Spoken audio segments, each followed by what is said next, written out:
Welcome to this episode of Art After Dark, our series celebrating the public art programme happening across London this summer. Over the next few months, we're going to be bringing you insights from some of the most exciting creatives in London as to what you can do when you're hunting down the new installations.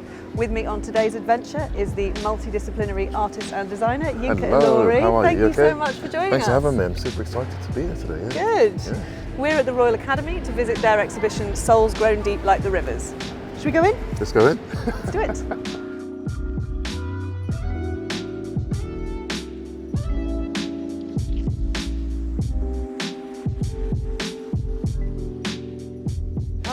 Hello. To see you. Good to see How you are you too. doing? Morning. How are you? Axel, this is Yinka. Hi, Yinka. Good to see you. Axel. Good to see you. Thank you so much for having us. No, absolutely. Welcome to our exhibition, Souls Grown Deep.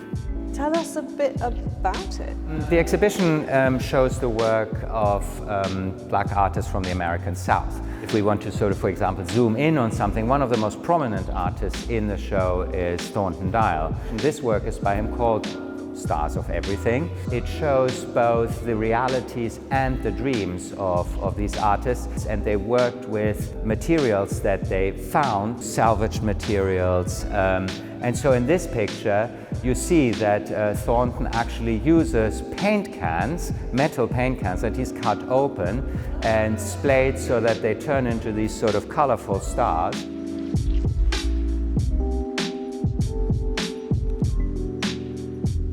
I think one of these sort of impressive works in this exhibition is this one, which is called "And He Hung His Head and Died." And when you look closely, the figures are actually made of brackets for bookshelves. And the rust you can interpret also as blood, you know, on these figures. You're kind of forced to think and be creative in situations like that, aren't you? To kind of express, and there's nothing around, but you have to force yourself to express or realise your dreams or hopes or ideas.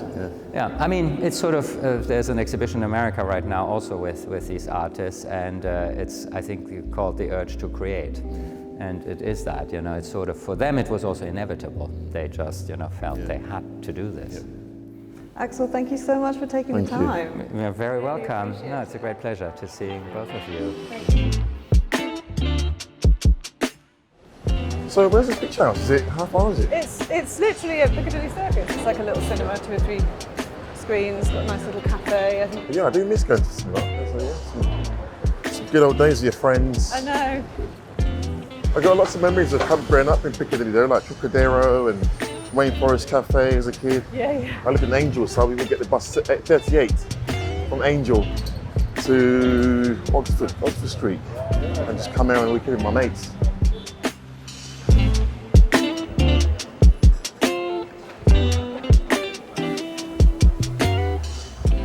So we're at the Picturehouse Cinema in Great Windmill Street in central London, and you were telling me on the way here that you've got lots of memories of kind of Piccadilly area from growing up in London, haven't you? Yeah, so I spent a lot of my time at Trocadero. Yeah. If you're in Trocadero.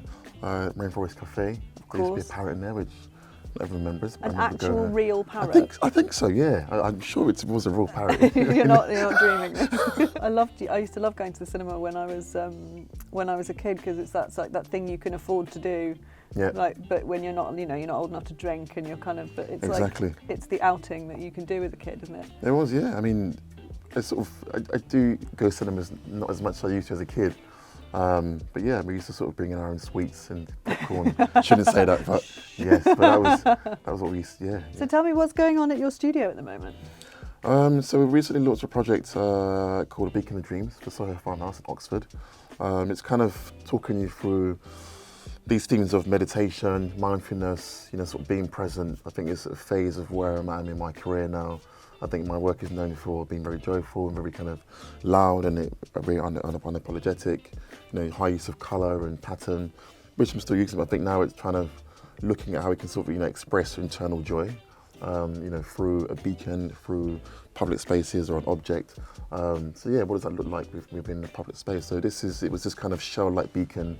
So I think that's always the kind of toughest part of any project in the public is how can you get them on board with you to say, hey, this is what we think the narrative should be. And most of the time we actually get them on our side because we let them, have an opinion, have a voice, and sort of feel part of that design process. So I suppose it's kind of like the point in a way of public art, isn't it? It's just to get people actually sort of engaged. Because they're the ones who live in the public, live in those spaces, so they've got to feel connected to whatever it is that you're actually, installing in their space that they have to look at every day. Yeah.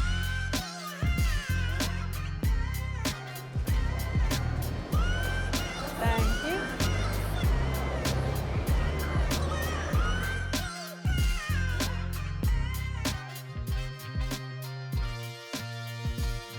So this is Franco's on Jermyn Street, which Nice. I think is maybe one of the oldest Italian restaurants in London. Amazing. Yeah. Yeah. I mean, it's quite nice to be outside and sort of sit outside and enjoy the sun, and it feels like spring is finally here, which is nice. I know. Yeah. So lovely. So talk to me a bit about how London kind of feeds into your work. I know you're inspired by your British Nigerian heritage, and so how does that and the city all kind of come in together with what you do? I think for me, it's definitely the energy I get from the people, the communities. It's a huge spread of culture. You have people from Ghana, Nigeria, Sierra Leone. People from Poland or Germany. But it's just this nice mixture of cultures that come together, and we sort of celebrate what it means to be kind of this British Nigerian in London. And I think it's okay to celebrate those two places. So I think for me that always kind of influences my work, influences sort of how I see the world, or how I think people might want to be represented within public space. Whether it's a pavilion, or whether it's a playground, or a chair. I just try and weave in narratives that are personal to me from my childhood, but also things I see around me, like the architecture here is incredible. The facades, the art decors that I might see, how can I weave them into my narratives or my work? I think right now, that's what an artist is. An artist isn't just one thing. Yeah. You can kind of be what you want to be and experiment. I kind of love those projects where you're able to, work with a brand who's so iconic and has lots of heritage and history, like Bulgari, and be able to sort of add layers of your own heritage and narratives within there. But also respecting, my heritage, my story, and sort of bringing those two us together. I think that, for me, what makes great design and what makes great art. It's sort of bringing people into your work, is that like part of the passion? It is, yeah. I think definitely making them feel a sense of ownership, making them sort of feel a sense of they're sort of part of that journey, that experience. I think it's a key thing for me, because I think growing up in North London, where art wasn't really a thing or accessible, or we couldn't go to galleries or museums because we maybe thought we weren't allowed to go in there.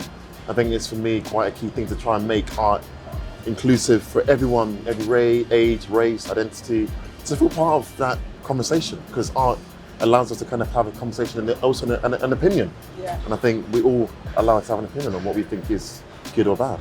Yinka, thank you so much for hanging out with us today. It's been a pleasure. It's been amazing. Been such a joy. Thank you, Nancy. Yeah.